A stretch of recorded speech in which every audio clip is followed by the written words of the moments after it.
నమస్తే, welcome to NH TV.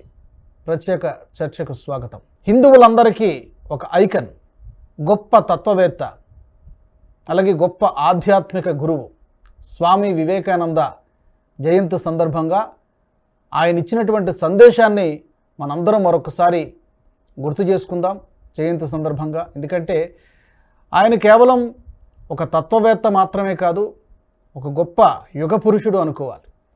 ఆయన బ్రతికింది చాలా తక్కువ కాలమే అయినప్పటికీ కూడా ఆయన ఇచ్చినటువంటి సందేశం ఏ తరానికైనా కూడా, భవిష్యత్తు తరాలకు కూడా ఒక గొప్ప సందేశం. ఆయన గురించి ఒక్కసారి మనం మాట్లాడుకుందాం. ఎందుకంటే ఏదైనా కూడా ఒక నిరాశ, నిస్పృహ అనేటువంటివి మనలో తలెత్తినప్పుడు ఆయన రాసినటువంటి పుస్తకాలు కావచ్చు, ఆయన ఇచ్చినటువంటి స్పీచ్లు కావచ్చు, కొటేషన్స్ కావచ్చు, ఒక్కసారి మనం గుర్తు చేసుకుంటే ఒక నూతన ఉత్తేజం మనలో వచ్చేస్తుంది, ఒక రీఛార్జ్ అయిపోతాం.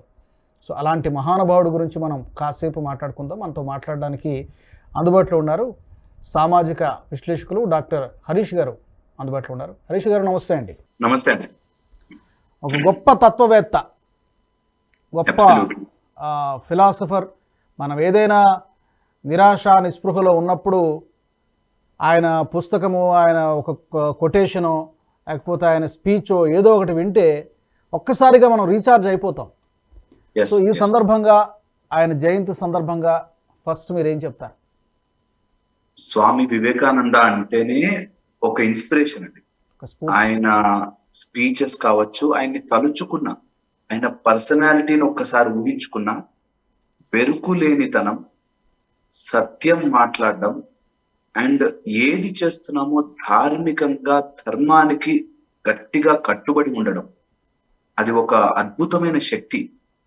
నిజంగా ఆయన మాటల్లో బాగా అందరం కామన్ గా వినేవి arise, awake and stop not until you reach the target, until you reach the goal. వీటి యొక్క మూల ఉద్దేశం అర్థం చేసుకోవాలి. ఎప్పుడైతే ఇది వినేసాము, arise, awake, stop not, okay, but ఏంటి అన్నది తెలుసుకుంటే నిజంగా ఇంత గొప్ప ఫిలాసఫీ, ఇంత గొప్ప సిస్టమ్ మనకి మన వాళ్ళు, మన అయిన వివేకానంద, స్వామి వివేకానంద పరిచయం చేశారు అంటే మనం నిజంగా ఆశ్చర్యపోతాం. ఆ స్పీచ్ లో, అమెరికాలో షికాగోలో జరిగిన స్పీచ్ లో అందరూ లేచి స్టాండింగ్ ఓవేషన్ కొట్టినా ఇంకా మన దగ్గర ఇక్కడ మన పిల్లలకి తెలియట్లేదు అంటే నాకు ఆశ్చర్యం వేస్తుంది. అండ్ ఇలాంటి గడ్డ మీద పుట్టినందుకు, స్వామి వివేకానంద నడయాడిన భారతదేశంలో పుట్టినందుకు మనం అందరము గర్వంగా ఫీల్ అవుతూ, ఈరోజు స్పెసిఫిక్ గా నాకు ఎప్పుడు హ్యాపీ అనిపించేది, నేషనల్ యూత్ డే గా సెలబ్రేట్ చేస్తున్నారు ఈ రోజు అంటే చాలా సంతోషంగా. ఎందుకంటే మనకి వెన్నుముక్కగా, భారతదేశానికి వెన్నుముక్కగా ఉండాల్సిన యువతకి ఈ ఫిలాసఫీస్ అన్ని తెలియాలి.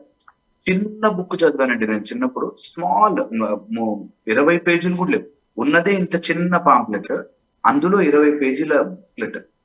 అండ్ ఆ బుక్లెట్ చదువుతుంటే ఇంత గొప్ప తత్వము ఇంత సింపుల్ బుక్ లో చెప్పేసి, ఎక్కడ ఎక్స్ట్రా లేవు, ఎక్కడ ఎఫెక్ట్ లేవు, అంత డైరెక్ట్ టు ద పాయింట్, అంత గొప్ప ఒక చిన్న పుస్తకం ఒంట్లో రక్తాన్ని పరిగెట్టిస్తుంది.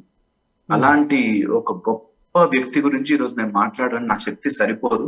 అయినా కూడా కొన్ని పాయింట్స్, మనకున్న సమయం లిమిట్ లో కొన్ని పాయింట్స్ చెప్తాను.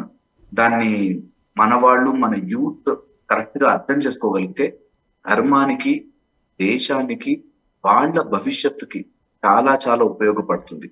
ఓకే, సో అందులో ఫస్ట్ పాయింట్ వచ్చేసి, మనము నిజంగా మన లోపల ఉండే శక్తిని మనం ప్రజ్వలిత చేసుకోవాలి అంటే, ఆర్ మేల్కొల్పుకోవాలి అంటే, గుర్తుపెట్టుకోవాల్సినవి మనకి వెస్టర్న్ నుంచి కొన్ని తప్పు దారిలో వచ్చాయి, కానీ అసలు దారి స్వామి వివేకానంద గారు నేర్పించారు. ఆయన సెల్ఫ్ డిపెండెన్స్ అంటారు, ఇండిపెండెన్స్ కూడా తక్కువ పదాలు వాడతారు. సెల్ఫ్ డిపెండెన్స్ అని చెప్తారు. ఇండిపెండెంట్ గా అయిపోయి మీరెవరో నేనెవరో అని కాకుండా సెల్ఫ్ డిపెండెన్స్ అనేది చాలా ఇంపార్టెంట్. నేను చేసుకోవాల్సిన పని, నేను సాధించాల్సిన పని నేను చేసి తీరుతాను. దానికే ఒకసారి నీ గోల్ అనుకుంటే రైస్ లే, ఆ నిస్సత్తువలో పడుకోకు, నిస్సత్తువుగా ఉండకు. నేను చెయ్యలేనేమో, నా వల్ల కాదేమో, ఇలా చేస్తే ఏం కష్టాలు వస్తాయో, అనే భయాన్ని పోగొట్టి ఎరైజ్, లేచి నించో, లే, ఆ నడుముని స్ట్రైట్ గా పెట్టు, లే, చెయ్యి సాధించు అనే ఎరైజ్. లేచాక అవేక్గా కళ్ళు తెరుచుకుని నీ చుట్టుపక్కల చూడు, ఎంత జరుగుతోంది, ఎంత అగెయిన్స్ట్ గా, మన అగెయిన్స్ట్ గా ఎన్నెన్ని ఫోర్సెస్ వస్తాయి, వాటిని చూడు. నిద్రపోకు, అలసత్వంలో ఉండకు, లేచి ప్రయాణంలో ఎన్నైనా అడ్డు రావచ్చు. ఒక ఎగ్జామ్ ఫెయిల్ అవ్వచ్చు, ఒకసారి ట్రై చేసిన బిజినెస్ ఫెయిల్ అవ్వచ్చు, ఒకసారి మనం అనుకున్న పని మనకు జరగకపోవచ్చు.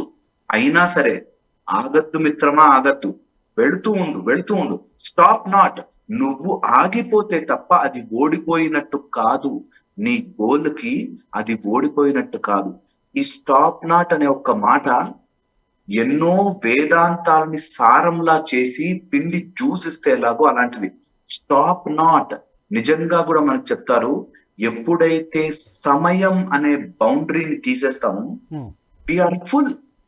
మనకి ఎంత ఎనర్జీ వస్తుందో అంత ఎనర్జీ. నాకు రేపటి లోపల అయిపోవాలి, ఎల్లుండికే నాకు సాక్షాత్కారం అయిపోవాలి, దేవుడు అనగానే కోరుకోగానే వచ్చేయాలి కాదు. నీ కోరిక సాధించేదాకా నువ్వు ఆగనంత వరకు నీ గెలుపు దారిలోనే ఉన్నట్టు. ఆగిపోయావా ఓడిపోయినట్టు. సో అందుకని కంపల్సరీగా ఇది గుర్తుపెట్టుకోవాలి. నెక్స్ట్ వచ్చేసి సెల్ఫ్ డిపెండెన్స్ ని మనం అర్థం చేసుకుంటే, మన శక్తి, నా తల్లిదండ్రులు ఇట్లా ఉన్నారు, నా అంకుల్ ఇట్లా ఉన్నాడు, నా ఫ్యామిలీలో ఇలా జరిగింది, మా రిలేటివ్స్ ఇలాంటి వాళ్ళు, మా నాన్న చిన్నప్పుడు నన్ను ఏం చేశాడో తెలుసా, ఎలా అంటున్నాడో తెలుసా, ఇవన్నీ మా బాస్ ఇలా అన్నాడు, అవన్నీ కాదు. నువ్వు ఏం చెయ్యగలవు, అది మాత్రమే ఇంపార్టెంట్ అని స్వామి వివేకానంద ఎప్పుడు చెప్తుండేవారు. నీ లోపలే ఉందంతా చెయ్యి అని చెప్పి. ఇది very very important. And next వచ్చేసి సెల్ఫ్ కాన్ఫిడెన్స్. ఎన్నో రకాలుగా మన కాన్ఫిడెన్స్ ని, భారతీయుల కాన్ఫిడెన్స్ ని భాష బాలేదని, అంటే ఇంగ్లీష్ వస్తేనే గొప్పవాళ్ళని, రంగు చూపించి, అంటే తెల్లవాళ్లే గొప్పవాళ్ళని, ఏదో రకంగా నువ్వు పొట్టిగున్నావు, నువ్వు పొడుగున్నావు, నువ్వు నల్లగున్నావు, తెల్లగున్నావు, లేకపోతే ఇంకోటి ఏదో నీ గుంగురు చుట్టుంది, ఏదో రకంగా మన కాన్ఫిడెన్స్ ని దెబ్బతీయడానికి, మనం ఫెయిల్ అయినవి మళ్ళీ మళ్ళీ దెప్పి చూపించడానికి జనాలు ఉంటారు. ఎన్ని ఉన్నా నీ సెల్ఫ్ మీద నీకు కాన్ఫిడెన్స్ ఉండాలి. సెల్ఫ్ అంటే ఈ శరీరం కాదు, నీ లోపల ప్రవహిస్తున్న ఆ enormous Shakti is self confidence అన్నది తెలుసుకోవాలి. ఆ సెల్ఫ్ కాన్ఫిడెన్స్ ని ఎప్పుడు వదులుకోకూడదు. ఇంత యూనివర్స్ నడిపించే పరమాత్మ శక్తి నాలో ఉంటే, నాకు పక్కనోడు నువ్వు రైట్, రాంగ్, కరెక్ట్, కాదు, నువ్వు చెయ్యలేవు, చేతగాని వాడివని ఎలా చెప్తారు? అందుకని ఆ సెల్ఫ్ కాన్ఫిడెన్స్ ఉంచుకో అని చెప్తారు. And third and the most important, self spiritual realisation. ప్రతి వ్యక్తికి వాళ్ళ సాంప్రదాయం ప్రకారము ఒక స్పిరిచువల్ అండర్స్టాండింగ్, ఆత్మశక్తి, తన లోపల ఉండే ఆ పరమాత్మ శక్తిని కనుక్కునే ప్రయత్నము నిరంతరంగా చేయాలి. అది ఊపిరి ద్వారా కానీ, మెడిటేషన్ ద్వారా కానీ, పూజ ద్వారా కానీ, క్రియ ద్వారా కానీ, తపస్సు ద్వారా కానీ, లేకపోతే యజ్ఞము, యాగము, ఏదో రకంగా కంపల్సరీగా నీ సాంప్రదాయం ప్రకారం చేస్తూ ఉండాలి అంటారు. ఇది I think national youth day సందర్భంగా స్వామి వివేకానంద గారు ఒకవేళ చెప్పాలి అనుకుంటే ఇది చెప్తారేమో, నా నోటి నుంచి పలికించారేమో ఆయన మాటల ద్వారా అనిపిస్తుంది. సో నేను ఎందుకో ఒక చిన్న పుస్తకమైన మనిషిని మోటివేట్ చేస్తుంది కాబట్టి ఖచ్చితంగా స్వామి వివేకానంద గారి స్పీచెస్ ఏదో రకంగా ఒక్కటైనా రెండైనా పిల్లలకి నేర్పిస్తే ఐ థింక్ చాలా చాలా బాగుంటుంది. హోప్ నేను చెప్పింది క్లియర్ గా వినిపించింది అనుకుంటున్నాను. దాన్ని గుర్తు పెట్టుకుని మన యూత్ ఒక్కసారి ఆలోచించుకుంటే self confidence, self dependence and self spiritual awakening మీకు ఎవరితో పని లేదు, మీకు మీరు డెవలప్ అవ్వగలరు. కరెక్ట్. చాలా చాలా చాలా గొప్ప సందేశం అది. ఆయన బ్రతికినటువంటి లైఫ్ స్పాన్ తక్కువైనా కూడా కంపారిటివ్లీ మనం మిగతా రెగ్యులర్ లైఫ్ స్పాన్తో కంపేర్ చేసుకుంటే, బట్ ఆయన ఇచ్చినటువంటి సందేశం ఎన్ని జనరేషన్స్కైనా కూడా ఎవర్ గ్రీన్, ఇంకా దాన్ని కొట్టేది లేదు. మీరు అన్నట్టుగా మనకు ఉన్నటువంటి సమయంలో దాన్ని సంక్షిప్తీకరించి, దాన్ని మనం క్రోడీకరించి మనం ఇచ్చేటువంటి ప్రయత్నం చేస్తున్నాం. మీరు అన్నట్టుగా మన శక్తి సరిపోదు వాస్తవానికి అతని గురించి చెప్పాలంటే, ఏదో మనం ప్రయత్నం చేస్తున్నాం. తర్వాత ఆయన గురించి గొప్ప గొప్ప వ్యక్తులు, విశ్వకవి రవీంద్రనాథ్ ఠాగూర్ కానీ, అలాగే సుభాష్ చంద్రబోస్ కానీ చెప్పినటువంటి మాటలను కూడా మనం ఒకసారి గుర్తు చేసుకోవాలి. మనం హిందూ దేశం గురించి తెలుసుకోవాలంటే, భారత్ గురించి తెలుసుకోవాలంటే, స్టడీ చేయాలంటే స్వామి వివేకానందని స్టడీ చేస్తే చాలు అని రవీంద్రనాథ్ ఠాగూర్ అనడం. అలాగే స్వామీజీ కనుక ఇప్పుడు జీవించి ఉంటే నేను ఆయన పాదపద్మాలపై పడిపోయేవాడిని అని చెప్పి నేతాజీ సుభాష్ చంద్రబోస్ అనడం కానీ చూస్తే మనకు ఒక మచ్చుతునకలు ఆయన ఎంత గొప్ప వ్యక్తి, ఎంత గొప్ప ఫిలాసఫర్ అనేటువంటిది మనకి ఈ రెండు చాలు. ఇంకా చెప్పుకోవాలంటే చాలా ఉంటాయి కానీ ఇది చాలు. తర్వాత యువతీ యువకులకి ప్రత్యేకించి ఆయన ఉపన్యాసాలు కానీ లేకపోతే ఆయన స్పీచెస్ కానీ ఎక్కువ టార్గెట్ చేసేది యువతీ యువకులు. ఎందుకంటే భావి భారత భవిష్యత్ అంతా కూడా యువతీ యువకుల మీదే డిపెండ్ అయి ఉన్నది అని ఆయన ఉద్దేశం. అది వాస్తవం కూడా, నిజంగా కూడా. ఎందుకంటే మన యువతీ యువకుల మీదే టార్గెట్ అంతా ఇప్పుడు బయట పడింది. సో ఆయన డైరెక్ట్ టార్గెట్ ని పాయింట్అవుట్ చేసిన ఎందుకంటే యువతల కోసం, యువతీ యువకులు మన యూత్ ని, ఎందుకంటే ఇతరులు కూడా మన యూత్ ని కన్వర్ట్ చేసుకోవడానికో, మన యూత్ ని మార్చుకోవడానికో, మన యూత్ ని తప్పుదారి పట్టించడానికో, వాళ్ళ ప్రోడక్ట్ గా వాడుకోవడానికే ఉన్నారు. కాబట్టి మన యూత్ ని టార్గెట్ చేస్తూ చెప్పారు ఆయన. ఎందుకంటే మన లోపల ఉన్నది ఎనార్మస్ శక్తి రవే, మీరు వేరే వైపు చూడాల్సిన అవసరమే లేదు అని చెప్పడం. అయితే ఈరోజు యువత ఎలా ఉంది అంటే కనుక both sides of the coin అన్నట్టుగా రెండూ చూడొచ్చు. చాలామంది తక్కువ వయసులోనే బిలియనర్స్ అవుతున్నారు, ఎంతోమందికి ఇన్స్పిరేషన్ అవుతున్నారు, పెద్ద పెద్ద లక్ష్యాలను రీచ్ అవుతున్నారు. మరోపక్క చిన్న చిన్న కారణాలతో, ఒక ఎగ్జామ్లో ఫెయిల్ అయ్యామనో, లేకపోతే ఒక ఉద్యోగం సాధించలేదనో, ఇలాంటి చిన్న చిన్న కారణాలతోనే తనువు చాలించేస్తున్నారు. చాలా ఎక్స్ట్రీమ్ కఠినమైనటువంటి నిర్ణయాలు తీసుకుంటున్నారు. ఎంతోమందికి, తల్లిదండ్రులకి, కుటుంబ సభ్యులకి శోకాన్ని మిగిలిస్తున్నారు. రెండు రకాల యువత మన దేశంలో ఉన్నారు వాస్తవానికి చెప్పాలంటే. చిన్న చిన్న విషయాలకే బలహీనపడిపోయి ఈరోజు జనరల్గా మనం మాట్లాడుకుంటే ఈరోజు భారతీయ యువతీ యువకులు ఈ జనరేషన్ ఎలా ఉంది ఓవరాల్గా, అంటే బ్రాడ్ లెవెల్లో మనం చూసుకుంటే? అయితే మొన్న ఈ మధ్యన ఒక రీసెర్చ్ జరిగింది 1.5 years బ్యాక్. అందులో మనిషి మీద నమ్మకం 70% తగ్గిపోయిందంట. యూత్ లో ఇంకొక మనిషిని నమ్మలేము, అమ్మో మేమా నమ్మము అనేటట్టుగా తయారయ్యారు. ఇంకో మనిషిని నమ్మలేము ఎందుకంటే త్వరగా మోసాలు జరిగిపోతాయి, నేను మోసపోతానేమో, నన్ను ఎవరైనా చీట్ చేసేస్తారేమో అనే భయంతో ఒకటి. రెండు, వీళ్ళందరూ కల్చరల్లీ కూడా మనకి తొందరగా రిజల్ట్ వచ్చేస్తే బాగుండు, ఇమ్మీడియట్ సక్సెస్, క్విక్ సక్సెస్, తొందరగా అయిపోవాలి అనే దాంట్లో ఉన్న వాళ్ళు ఎక్కువ అవుతున్నారంట యువత. సో యూత్ గనక ఒకవేళ అలా తొందరగా రిజల్ట్ వచ్చేయాలి, నాకు ఒకసారి ప్రయత్నించగానే సక్సెస్ అయిపోవాలి అనే వాళ్ళు ఉంటే తొందరగా వాళ్ళ మనసు పాడైపోవడానికి, వాళ్ళు సూసైడ్లు చేసుకోవడానికి, డిప్రెషన్ లోకి వెళ్ళడానికి ఛాన్స్ ఎక్కువ ఉంటుంది.